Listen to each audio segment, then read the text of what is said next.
Bismillahirrahmanirrahim. Assalamualaikum warahmatullahi wabarakatuh. Waalaikumsalam warahmatullahi wabarakatuh.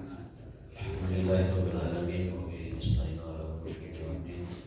Asyhadu an la ilaha illallah wa la syarika lah wa asyhadu anna Muhammadan abduhu wa rasuluhu la nabiyya ba'dah. Adalah manah wa risalah wa nasallallahu wa jahada billahi wa jahada hatta tawfiqin. Tarakana 'alal mahajjatil bayda laylaha kanahariha la yusibuha illa halik. Allahumma shalli wa sallim ala nabiyyina Muhammadin wa alihi wa sahbihi wa sallim. Allahumma sadatina Abi Bakrin wa Umar wa Utsman wa Ali wa sahabati Rasulillah ajma'in. Allahumma subhanaka la ilma lana illa ma 'allamtana wa 'allimna ma yanfa'una wa zidna ilman. Allahumma rabbana atina fid dunya hasanah wa fil akhirati hasanah wa qina adzabannar. Amin ya rabbal alamin. Sebelum kita mulai ta'lim, kita doakan dulu teman-teman, kerabat, kemudian tetangga-tetangga dan jamaah masjid lainnya, terutama masjid kita, karena memang betul ini musimnya banyak yang sakit. Rumah sakit juga katanya pada penuh, jamaah juga pada kurang sehat. Kita berdoa, Allahumma shfihi syifaan ajilan, Allahumma la tada'na bi hadzal maqam dan illa ghafarta, wa la dayyan illa syafaita, wa la maridun illa syafaita, wa la maridun illa syafaita, wa la maridun illa syafaita, wa la mayyitan illa ghafarta, wa la mayyitan illa ghafarta, wa la daynan illa saddadta, wa la hajatan min hawaiji dunya illa qadar, wa la nabiyyan salah ila wasata ya akramul akramin. Allahumma shfihim syifaan ajilan, syifaan la yughadiru saqaman ya rabbal alamin. Wa alhamdulillah naqul bismillahirrahmanirrahim. Alhamdulillahirabbil alamin. Arrahmanir rahim. Maliki yaumiddin. Iyyaka na'budu wa iyyaka nasta'in. Ihdinas siratal mustaqim. Shiratal ladzina an'amta 'alaihim. Amin. Amin ya Allah. Mudah-mudahan segera disembuhkan sosoknya. Amin. Baik, hari ini kita akan lanjutkan taklim kita surat At-Tariq. At-Tariq itu artinya yang melintas, Yang melintas. yang melintas di angkasa. Diartikan biasa dalam terjemah itu adalah bintang, ya, bintang yang bercahaya. Surat ini disebut dengan surat At-Tariq, yang melintas. Disebut surat At-Tariq karena Allah Ta'ala mengawali surat At-Tariq dengan sumpah Allah menggunakan At-Tariq, was-sama'i wat-tariq. Allah bersumpah dengan nama langit dan dengan nama bintang. At-Tariq. An-najmul lami, bintang yang gemerlap, bintang yang bercahaya. An-najmul lami, bintang yang bercahaya, yang gemerlap.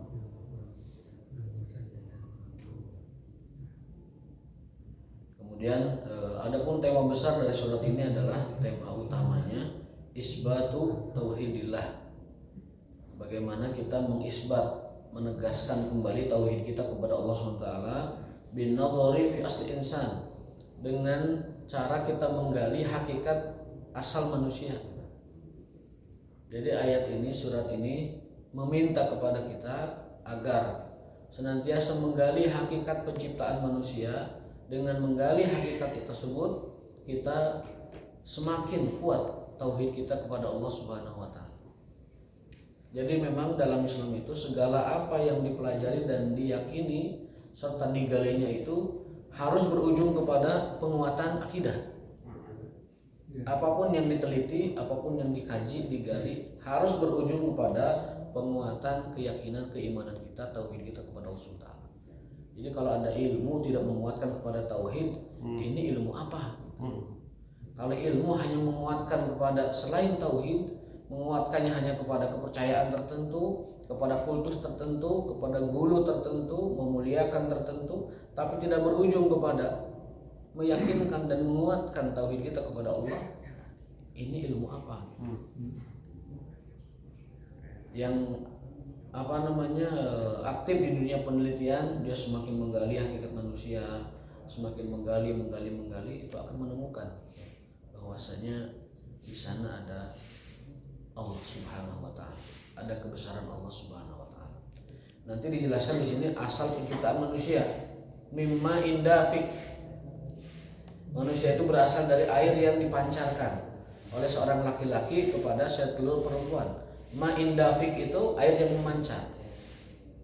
Dulu kita pernah belajar dalam fikih perbedaan antara mani, madi dan wadi. Mani itu punya sifat karakter khusus, memancar dia. Karena untuk menjangkau ovarium. Setelah itu menghasilkan keturunan. Ma'in dafik itulah asal manusia, air yang dipancarkan dari rahim laki-laki ke perempuan.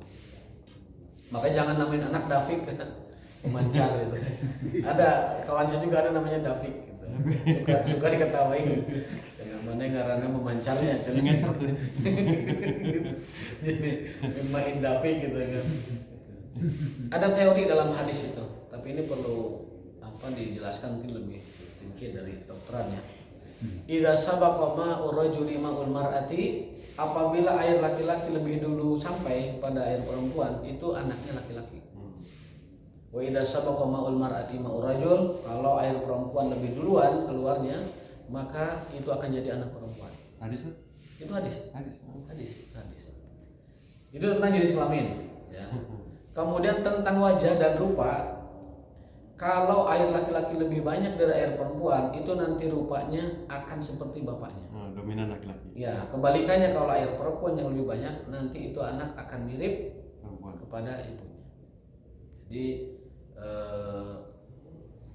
kalau laki-lakinya itu, kalau air laki-lakinya lebih duluan, tapi air perempuan yang lebih banyak, nanti itu anak wajahnya akan mirip pamannya. Mirip pamannya, mirip buah. Gimana? Kalau air duluannya laki-laki, tetapi lebih banyaknya perempuan, itu anak nanti lahirnya laki-laki, tapi wajahnya mirip pamannya. Jadi tidak banget ke bapak gitu, Kemudian kalau air perempuan lebih dulu, nanti anaknya perempuan, ya. Tapi kalau banyaknya air laki-laki, tapi duluannya air perempuan, nanti anaknya itu mirip bibinya. Bibi dari ibu. Ya, bibi dari ibu. Jadi kelamin dari ibunya, tapi nanti mirip wajah bibinya. Artinya tidak dominan si wajah ibunya. Hukum Mendel kan. Ya. Hukum Mendel 2. Dua-duanya. Itu hadis sudah duluan tuh. Sebelum Kang Mendel itu punya teori itu, tapi sudah duluan. Silakan cari di Google, mungkin hadis ada idza sabaqa ma'ur rajuli ma'ul mar'ah. Apabila air laki-laki sabaqa mendahului, lebih duluan maksudnya keluarnya dari air perempuan, anaknya nanti laki-laki. Dan apabila air perempuan lebih dulu, maka nanti anaknya adalah perempuan. Itu tentang kelamin. Kalau tentang wajah tadi, mana yang lebih banyak airnya? Hadis itu? Iya, itu hadis. Silakan dibuka idza sabaqa ma'ur rajul ma'ul mar'ah. Ada. Nah, penjelasan detailnya memang perlu ke para ahli biologi ya. Karena Nabi kan menggambarkan secara umum saja. Kalau pada umumnya kalau air laki-laki lebih dulu, maka lahirannya laki-laki. Nah, kalau di sini surat At-Tariq itu hanya disebutkan mimma indafik, asal manusia itu adalah mimma indafik, air yang terpancar dari laki-laki yang mengenai ovarium perempuan, mimbaini sulbi wa taraib, di antara tulang sulbi dan tulang rusuknya. Sulbi itu masih tulang di sini. Jadi antara tulang punggung itu, di sini sulbi, nah di sini taraibnya. Jadi kita ini berasal dari seseleketan tulang bapak apa orang? Gitu. Orang itu berasal dari daerah-daerah sulit yang berasal dari bapak kita gitu.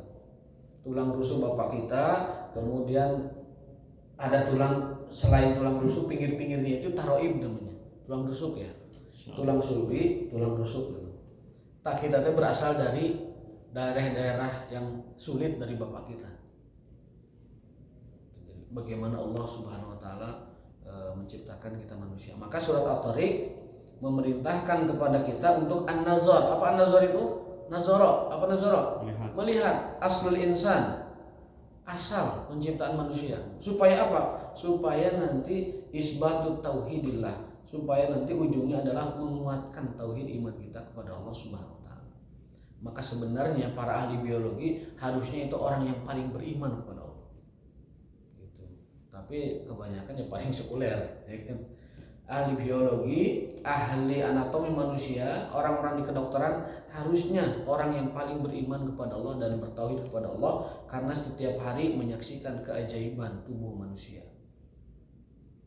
keajaiban yang luar biasa. Cok aya iru kunaon anak, kamu kalau gitu. Hujan tadi buat itu. Kenapa ya hidung begini nggak begini gitu. Siga tilu. Gitu. Ripo kalau hujannya itu kan. Itu kalau teliti luar biasa. Mawadi as-surah al-mubarakah. Adapun tema-tema tema-tema lainnya dalam surat ini adalah yang pertama di ayat keempat ada bayanu ihsa'illahi ta'ala al-amal ala ibadihi. Penjelasan Allah tentang Allah itu sangat menghitung amalan-amalan manusia. Surat At-Tariq ayat yang keempat. Was-sama'i wat-tariq wa ma adraka ma tariq an-najmul mustaqim in kullu nafsin lamma 'alaiha hafiz. Jadi apapun gerak-gerik tindak tanduk kita itu ada hafiz, ada pencatatnya, ada penjaganya. Sekali lagi dulu pernah kita bahas bahwa dalam diri kita ini melekat malaikat pencatat dan malaikat penjaga. Hafiz itu penjaga, selalu ada. Makanya kemana-mana jangan takut dan jangan gemper, jangan sial. Karena di dalam diri kita ini ada melekat manusia yang jagain, ada juga malaikat yang mencatat. Satu lagi ada memang jin, namanya jin korin, nempel jin korin itu. Dalam sebuah hadis, ma min ahadin, tidak ada seorang pun manusia di dunia ini illa wa ma'hu qarinuhu, kecuali ditempel oleh jin korin. Jin masa orang, malaikat mati lu. Banyak orang sieun kujuri, jin masa orang, malaikat tilu, malaikat pencatat 2, malaikat penjaga 1, kemudian korin 1. Dibekali itu kita dalam hidup. Lalu Rasul ditanya, ya Rasulullah, apakah engkau juga ditemani oleh korin? Si korin itu kata Rasul, ya aku juga ada korinnya. Illa kecuali korinku sudah ditundukkan oleh Allah dan tidak menyuruhku kepada keburukan. Ya, wala ya'muruni illa bi khair. Korinku tidak akan berani mengajakku, menggodaku kepada keburukan. Jadi korinnya sudah tunduk. Ada yang bilang gini, tidak akan mengiyakan. Benar nggak ada yang bilang begini, saya pernah dengar kalau nggak salah.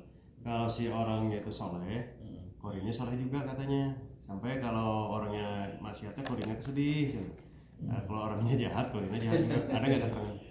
Kalau yang saya tahu dari hadis itu, ketika sahabat nanya, apakah engkau juga ada korin ya Rasulullah? Beliau mengatakan, ya, aku juga ada korin, tapi korinku sudah ditundukkan dan tidak menyuruhku kepada keburukan. Itu artinya korin itu kalau selain Rasul ngajak-ngajak kepada keburukan. Karena di situ ada ilah, ada lapas kecuali korinku hanya menyuruhku kepada kebaikan. Jadi Rasul ada korinnya, tapi korinnya sudah tidak berdaya. Kita mah korinnya geledegan gini gitu kan. Geledegan gini gitu kan. Aya nu geulis korina itu tempo tinggal geulis itu. Teu ditempo lebar, ditempo dosa kumaha tuh. Ya tempo sakali we lah, rezeki sakali mah gitu. Tempo sakali rezeki, keberikatannya adalah dosa. Nah, eta korin urang mah belum tunduk. Kalau korinnya Rasul sudah tunduk, tidak nyuruh kepada keburukan. Si korin. Makanya sebagian pernah ada yang mengatakan orang meninggal itu korinnya belum tentu meninggal. Jadi kalau ada orang balik bayi ada korinnya, bukan orangnya. Serupan itu ya. Jadi orang meninggal itu tidak akan pernah kembali lagi, sudah beres urusan di dunia itu. Iya. Sudah jatahnya beres. Tapi kalau ada orang datang nyiliwuri mirip-mirip anjeuna bisa jadi korinnya. Dan usia jin itu lebih lama dari kita. Jin kan ribuan tahun, ada yang 200-an tahun. Kita mah 70, mereka di atas itu. Jadi tidak pernah ada yang namanya arwah ataupun orang meninggal itu balik lagi, tidak pernah ada. Itu sudah. Hah? Gentayangan itu. Orang ono iki. Gentayangan orang ono. Kalau ada itu jin itu. Kemudian merakayangan orang ono. Semua orang korin. Kalaupun ada, secara teori saya nggak bisa bilang meyakinkan karena nggak ada dalilnya. Secara teori itu bisa jadi korinnya karena korin usianya lebih lama dari kita gitu. Jadi misalkan tiba-tiba datang, loh kok kamu kan sudah nggak ada, sudah meninggal. Nah itu kita curiga itu korinnya masih ada. Jadi yang namanya gentayangan merakayangan nggak ada karena sudah meninggal. Orang kalau sudah meninggal sudah jatahnya habis di dunia, tidak mungkin kembali lagi. Kalaupun ada itu secara teori begitu. Hanya dua kemungkinan kan, dapat nikmat atau dapat siksa di kubur. Di kuburnya imma disiksa, imma iman diberikan Nikmat. nikmat. Dan pertanyaan kubur itu yang paling inti itu apa? Apa namanya? Ma'rifah kita kepada Rasulullah. Ma'ilmu kabihat Rasul. Ya, ma ilmu kabihadzal rajul. Itu pertanyaan dalam kubur. Kan selama ini kita man rabbuka wa madinuka wa man nabiyuka kan itu.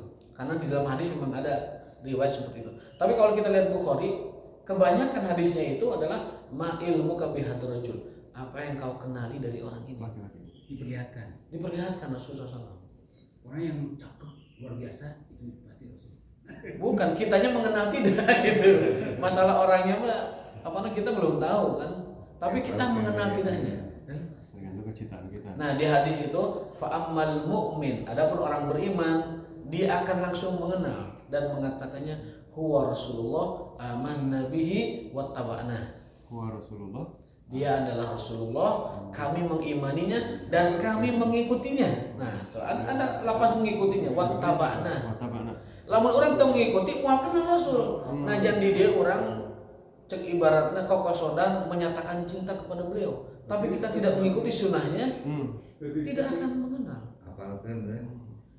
Apalkan beliau dan apalkan sunnah-sunnahnya.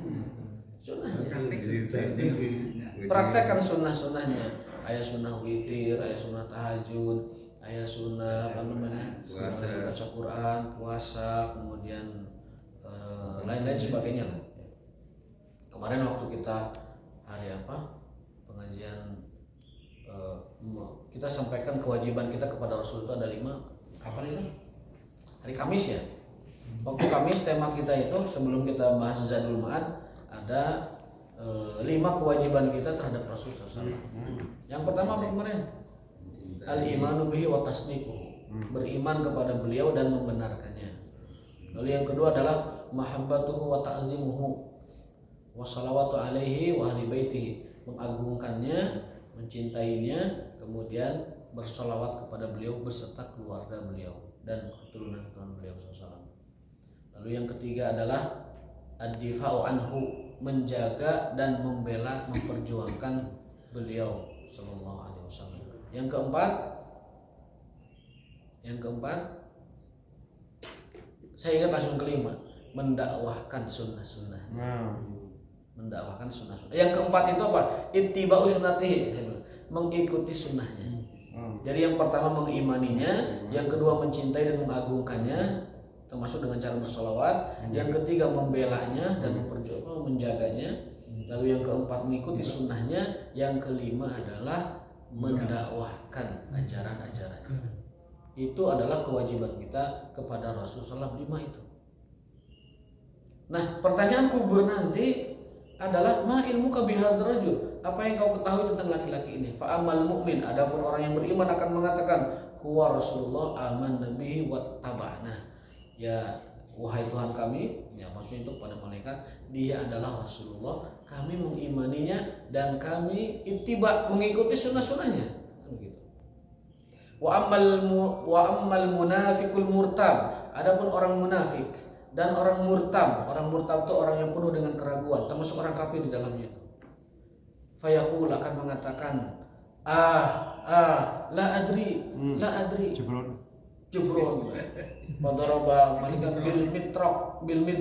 Midrok teh martil, Pak. Midrok itu martil. Jadi pemukul tapi khusus dia martil gitu. Kabayang ku martil Pak. Ari ku cocolek jeung ku awi mah rada lempeng. Ai martil mah kan ujungna ku teh. Martil malaikat. Martil malaikat. Ribu pukul. Malaikat datang dengan martil, gada, bukan gada sih martil bahasanya. Kalau bahasa Arab mitrok itu martil. Jebret. Kemudian dikatakan kepada orang yang beriman, nam solihan, tidurlah dengan nyenyak. Kalau orang kafir ya nggak bisa tidur, Siksa terus. nggak bisa tidur karena di sananya sibuk, dia ribu di sini, Kita aja nggak bisa tidur semalam, pusing ya. pusing semalam. Banyak tersiksa. CTM stilu, kemudian kita segala macam harus dimakan itu biar tidur. Allah. Ternyata nggak tidur. Ya Allah. Resah dan gelisah nggak bisa tidur. Ada doa yang dalam hal kita tidak bisa tidur itu, apa doanya? Allahumma anim aini wahdi laili. Allahumma amin. Allahumma anim aini wahdi laili. Ya Allah, pejamkan mataku dan tenangkan malamku. Itu doa kita nggak bisa tidur. Allahumma anim aini wa haddi laili. Ya Allah, pejamkan mataku dan tenangkan malamku. Allahumma anim Aini, tidurkan atau pejamkan mataku, wa haddi laili, dan tenangkan malamku ini.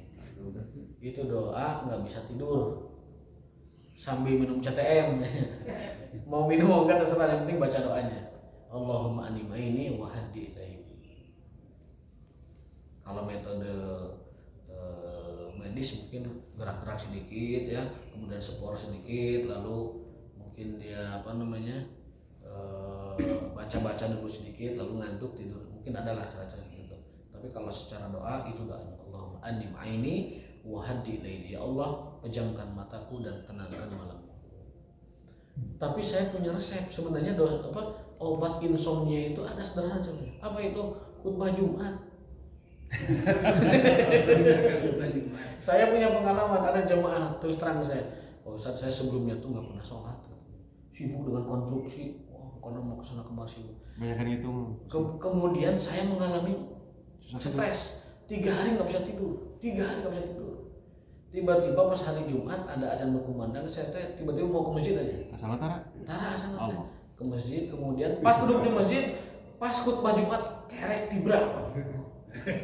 Akhirnya dia meyakini sholat itu sangat menenangkan. Gitu. Dengan wasilah itu dia sekarang jadi ahli masjid. Dari pengalaman seperti itu jadi ahli masjid. Masya Allah. 3 hari nggak bisa tidur, dibawa ke khutbah Jumat Ibrahim. Tapi bukan berarti khutbah Jumat tempatnya tidur, bukan. Tetapi itu tempat yang paling nyaman orang itu dalam ketenangannya. Beri sambil duduknya, sambil duduk, bisa tidur. Padahal di rumah di kasur susah. Di rumah kasur susah. Orang kaya dia pengusaha konstruksi kurang apa gitu kan, segala macam punya. Tidak bisa tidur. Dibawa ke masjid Jumatan tibra. Gitu. Tapi jangan disimpulkan khutbah Jumat itu obat tidur. Tapi itu pengalaman orang, ternyata dia mengawali sholatnya justru dari nggak bisa tidur. Ketika dibawa khutbah Jumat dia merasakan kenyamanan, ya. Khutbahnya nyaman, bisa tidur, kemudian juga dianya bisa sholat, menikmati sholat. Sejak itu dia rajin ke masjid dan sholatnya. Pengalaman pribadi, ya, tidak untuk ditiru. Dari pengakuan beliau. Jadi yang pertama, Allah itu ihsa, sangat menghitung amalan-amalan setiap hamba secara detail. Dalam ayatnya tadi ya, was-sam'i wa tariq wa madruk an-najmu sabi in kullu nafsin, tidak ada jiwa lamma 'alaiha hafiz, kecuali ada hafiz, ada penjaganya. Lama itu bisa kecuali ya? Lama itu ketika lamma 'alaiha hafiz, ketika itu ada penjaganya. Selalu ada penjaganya. Yang kedua, isbatul ba'si bidalil i'adatil ajsam. Yang kedua, pelajaran yang kita bisa ambil faidah dari surat ini adalah faidah belum, ini pelajaran. Yang kedua adalah isbatul ba'si, penegasan adanya hari kebangkitan. Bidalil i'adatil ajsam, dengan dalilnya adalah bagaimana Allah itu menciptakan tubuh kita manusia. Sangat mudah bagi Allah menciptakan manusia, apalagi mengembalikannya. Menciptakan dari yang tidak ada, Allah mampu, apalagi mengembalikan dari yang pernah ada, lebih mudah lagi. Artinya kalau ukuran manusia mah hesean kene ngajieun anu can aya daripada malikeun nu geus aya. Apalagi Allah Subhanahu wa taala membuatnya saja gampang. Air pancarkeun ke sel telur jadi, gitu kan. Apalagi nanti membangkitkan yang sudah pernah ada, gampang sekali itu. Tinggal dibalikin, kemudian dia balik kepada asal. Jadi yang kedua ini pelajarannya adalah isbatul ba'si, menegaskan kembali adanya hari kebangkitan dengan dalil bagaimana Allah itu menciptakan, ya, menyusun, kemudian membentuk ajsam, jisim, badan manusia. Sangat gampang bagi Allah SWT. Yang ketiga, at-tanwih bi sya'nil Qur'an. Lalu yang ketiga adalah at-tanwih, pelajaran tentang keagungan Al-Qur'an Al-Karim. Dalam ayatnya, ayat yang ke-13 14. bacakan ayatnya di sini. Kalau dibaca nororang apa kalau letak ayat 13-12 itu innahu laqaulun fasl wa ma huwa bil hazl. Innahu laqaulun fasl. Al-Qur'an itu adalah qaulun fasl. Al-Qur'an itu qaulun, firman Allah, fasl, yang memutuskan segala perkara. Al-Qur'an itu adalah pemutus segala perkara. Hak dan batil ada di Qur'an. Wasitnya Qur'an. Syubhat dan yakin ada di Quran. Pahala dan dosa ada di Quran. Agama dan non agama ada di Quran. Jahat buruk ada di Quran. Semuanya itu terangkum dalam ayat innahu laqaulun fasl. Al-Quran adalah perkataan yang fasal, yang memisahkan. Makanya dalam bahasa Arab wasit itu namanya faisal, karena memisahkan antara persengketaan terjadi antar pemain. Faisal itu dari fasal, pemisah. Kenapa kelas disebut faslun? Karena kelas memisahkan antara tingkat 1, 2, 3, 4 dan seterusnya. Memisahkan level-level pendidikan ataupun kelas-kelas tertentu, itu fasal. Dan Al-Quran itu innahu laqaulun fasal. Al-Quran adalah firman-firman Allah yang memutuskan. Tetapi karena hati manusia semakin hari semakin jauh dari agama, semakin tidak takut dengan Al-Quran, dengan isi-isi Al-Quran, maka Al-Quran perlu penopang. Apa penopangnya? Kekuasaan. Dalam sebuah asar disebutkan, innallaha la yaz'u bisultan ma la yaz'u bil Quran. Saya sering bilang ini. Allah itu membela kebenaran, menegakkan ajaran dan hukum-hukumnya, aturan-aturannya dengan sultan yang tidak bisa ditegakkan dengan Al-Quran. Al-Quran mal bisa melarang minuman keras di satu tempat, tapi satu perda ditandatangani oleh seorang penguasa, hilang itu miras. Al-Quran tidak bisa mencegah orang berbuat zina karena hati manusia sudah tidak takut dengan Quran. Tapi dengan satu peraturan, satu ketetapan dari pemerintah, itu tempat-tempat prostitusi itu bisa hilang seperti itu.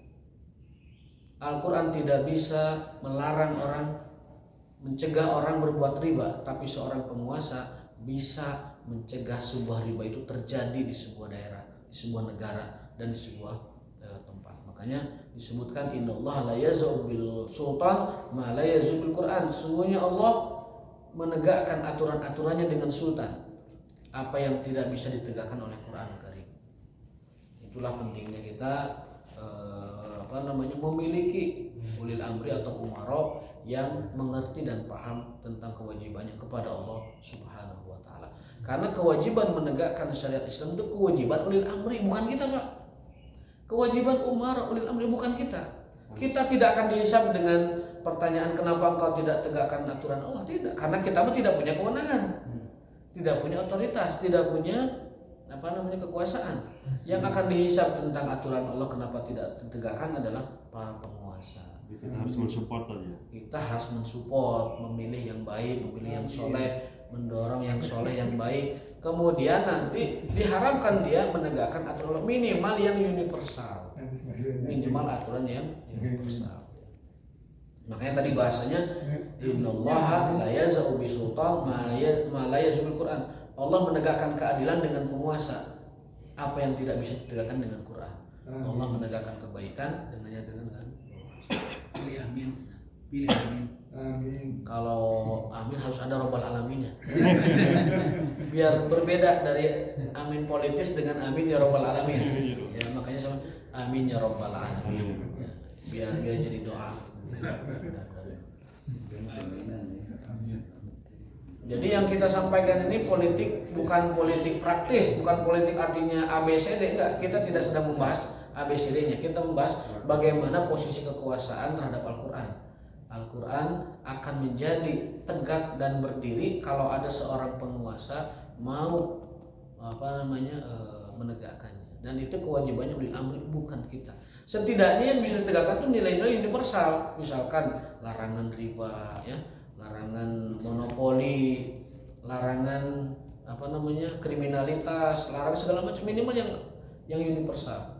Karena kan agama bisa dilakukan masing-masing oleh kita kan, sholat bisa, zakat bisa, haji bisa. Dan kita bersyukur dengan adanya kekuasaan, adanya pemerintah, kita masih bisa beribadah dengan tenang dan dengan nyaman. Alhamdulillah, kita bersyukur nikmat itu. Tetapi aturan-aturan lain itu mereka masih punya kewajiban untuk menegakkannya. Bukan kewajiban kita. Kita hanya mendorong, mendoakan. Tapi kewajiban dan pertanggungjawaban itu ada pada mereka kepada Allah Subhanahu wa taala. Tak eta berat penguasa di dinya. Harus mempertanggungjawabkan kekuasaan yang Allah titipkan kepada dia. Nanti Allah akan pertanyakan, waktu aku beri kamu kekuasaan, kamu gunakan untuk apa? Waktu aku beri kamu otoritas, kamu gunakan untuk apa? Nah, seperti itu. Jadi at-tanwih bi sya'nil Quran. Allah kembali mengingatkan kita bahwa Quran itu laqaulun fasal. Quran adalah firman Allah yang isinya fasal, pemisah antara hak dan batil, kemudian dosa dan pahala, soleh dan tidak soleh, baik dan tidak baik, kemudian tauhid dan syirik dan lain sebagainya. Itu adalah adanya di Al-Quran. Yang keempat, pelajaran yang kita ambil adalah ayat ke-15-16-nya. Ini belum kepada faidah ya, yakni wa'idullah lil kafirin, ancaman Allah kepada orang kafir. Apa itu? Dalam ayatnya, innahum yakiduna kaida wa akidu kaida famahilil kafirina amhilhum ruwaida. Innahum yakiduna kaida. Orang kafir itu kebiasaannya memang yakiduna kaida, buat kaid. Apa kaid itu? Kaid itu muslihat, makar. Muslihat, tipu muslihat, makar. Itu kebiasaan orang kafir, selalu membuat muslihat dan tipu daya untuk memperdaya orang-orang beriman. Orang kafir selalu membuat tipu daya bagaimana cara menghancurkan orang beriman. Kemudian Allah mengatakan wa aqidu kaida. Nah, aku pun membuat tipu daya. Ketika mereka buat tipu daya, Allah buat tipu daya. Lalu setelah itu famahilil kafirin amihum ruwaida. Kepada orang-orang zalim Allah itu menangguhkan. Allah itu membiarkan dulu supaya mereka memuncak kezalimannya, lalu Allah akan sikat secara habis-habisan. Dan tidak boleh kita berseuzon kepada Allah bahwa Allah membiarkan kezaliman, tidak. La tahsabanallahu ghafilan amma ya'maluz zalimun. Jangan pernah kau kira, jangan pernah kau sangka Allah itu membiarkan kelakuan orang-orang zalim. Kalau kita menyangka Allah biarkan kezaliman, kita seuzon kepada Allah. Allah pasti buat perhitungan kepada orang-orang zalim. Tetapi yaitu caranya ada yang amhilhum ruwaida. Ruwaida tuh tangguhkan sedikit, amhilhum. Biarkan dulu dia sampai memuncak kezalimannya, ruwaida. Sedikit-sedikit disikatnya. Ada yang sedikit-sedikit, ada yang dibagtatan, disikat langsung. Cara Allah itu punya cara sendiri bagaimana menghancurkan orang-orang zalim. Bisa dengan amhilhum ruwaida, bisa dengan bagtatan, bisa dengan istidraj. Ala kulli hal, jangan pernah kita mengira Allah itu membiarkan kezaliman terjadi. Wala tahsabanallahu ghafilan amma ya'maluz zalimun. Dalam hadis itu ayat, dalam hadisnya la antaqimanna az-zalim walau ba'dahin. Demi Allah, aku kata Allah akan membalaskan dendam orang yang dizalimi kepada orang yang menzalimi meskipun telah berlalu beberapa waktu. Itu sumpah Allah, la antaqimanna, aku berjanji akan membalaskan dendam atas nama orang yang dizalimi kepada yang menzalimi walau ba'dahin, meskipun telah berlalu beberapa waktu. Jadi ayeuna urang ngazaliman ka batur, mungkin tidak ada apa-apa, tapi nanti walau beberapa waktu, ya kan? Bisa setahun, bisa 2 tahun, bisa 6 bulan, bisa 5 tahun, kita kena karma. Bisa setelah tidak berkuasa. Bisa setelah tidak berkuasa, bisa setelah kita tidak kaya lagi, tidak berkuasa lagi, tidak punya jabatan lagi, tiba-tiba disikat habis. Jadi bisa jadi zalimnya tahun 2023, tapi mungkin balasannya mungkin 2025, 2027 dan sebagainya. Penjara. Ya semuanya lah, semua kita. Kita sedang berbicara tentang diri kita, Mas. Kita berbuat kezaliman pada orang lain, zalim kepada rekan, zalim kepada mitra bisnis, zalim kepada sahabat, zalim kepada istri mungkin, zalim kepada anak. Itu Allah akan balaskan. Karena Allah selalu membalaskan dendam orang yang terzalimi. Meskipun tidak Islam ya. Meskipun tidak Islam. Kan ada hadisnya itu bahwa doanya orang terzalimi itu menembus langit dan tidak tertolak. Dalam riwayat lain, wa in kana kafiran, meskipun yang berdoanya orang kafir. Karena hakikatnya Tuhan semua manusia itu Allah. Kafir walaupun dia menyembahnya bukan kepada Allah, tapi Tuhannya tetap Allah. Tuhannya Allah. Yang menyembah patung, menyembah tumbuhan, menyembah matahari, menyembah bulan, hakikatnya itu Tuhannya mereka itu Allah, tapi mereka tidak mau menyembahnya karena keingkaran, karena lain-lain sebagainya. Ini yang paling kita takutkan dari hadis Nabi ini.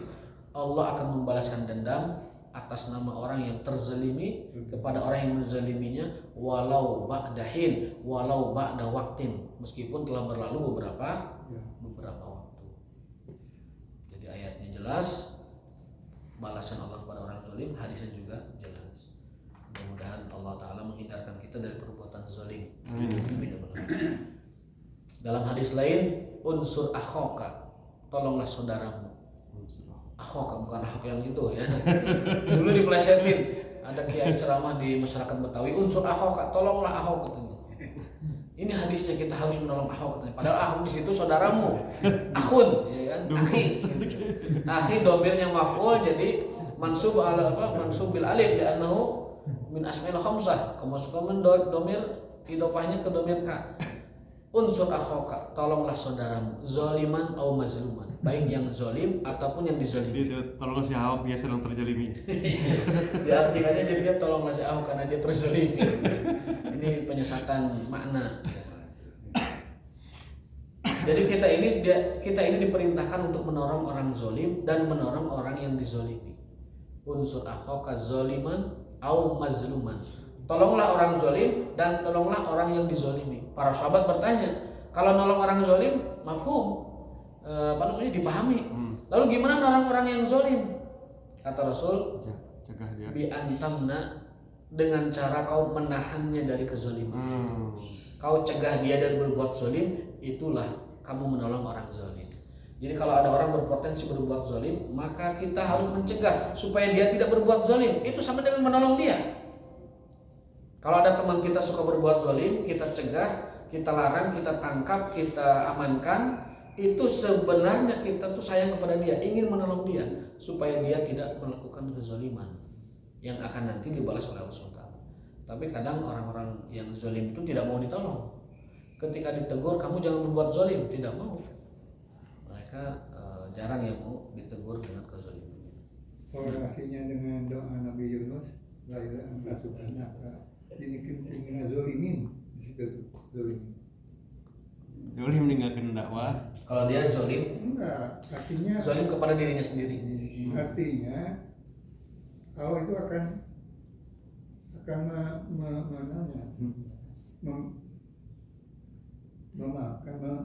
membalas. Jadi artinya Allah itu Kalau sudah ngaku dimaafkan gitu. Ya, Oh, jadi iya. kalau tidak begitu, dia itu akan sampai kiamat. Perhatikan. Jadi pengakuan atas kezalimannya. Itu bagus pengakuan atas Iya. kejalanan itu. Kan syarat taubat itu kan ada pengakuan. Iya. Ini mengakui itu. Iya. Nanti kalau ini dari Kristen kita bisa dibabat semua. Itu mengakui. Jangan ditarik-tarik ke situ. Ini kan kita kan dari saiki kan lagi ngobrol umum kan. Kita sedang membahas makna ayat secara umum. Itu loh. Enggak, sama sekali kita nggak ngebahas personal siapa dia, apa dia, enggak. Kita membahas secara umum bahwa yang namanya kezoliman itu, Ini gitu Mas. Ini menyebar loh umum. yang namanya kezoliman itu akan Allah balas meskipun telah beberapa waktu. Apa saja kejadian. Apa saja kezolimannya. Umum Mas, umum.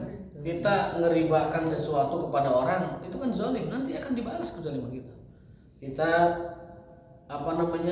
menyerobot hak teman kita, hak saudara kita, misalkan dalam pembagian waris, dalam lain sebagainya, itu akan ada balasannya. Penyelamatan apa tuh? Contoh misalkan dalam hadis manik tato ardon shibron, barang siapa yang merampas satu jengkal tanah saudaranya tanpa hak, apa kata Nabi SAW? Tawakallah alaihi sab'a aradin, Allah akan timpakan dia 7 bumi. Allah. Gimana kalau yang dirampasnya 1 hektar, 2 hektar dan sebagainya? 1 jengkal saja 7 bumi ditimpakan. Artinya dia sampai binasa nanti matinya digejret ke tanah. Itu maksudnya. Jadi kezaliman itu digejret itu ditimpakan gitu. Artinya apa? Yang kita sedang bahas itu adalah kezaliman yang mungkin biasa kita lakukan juga sehari-hari. Apalagi skala besarnya, gitu kan? Apalagi skala besarnya. Skala kecil saja kita menzalimi adik, menzalimi kakak dalam warisnya, menzalimi orang tua haknya tidak dipenuhi, menzalimi tetangga, menzalimi kawan, sahabat, dai, ikhwah, saudara-saudara kita, itu berefek kepada kemurkaan Allah Subhanahu wa taala. Alhamdulillah. Alhamdulillah.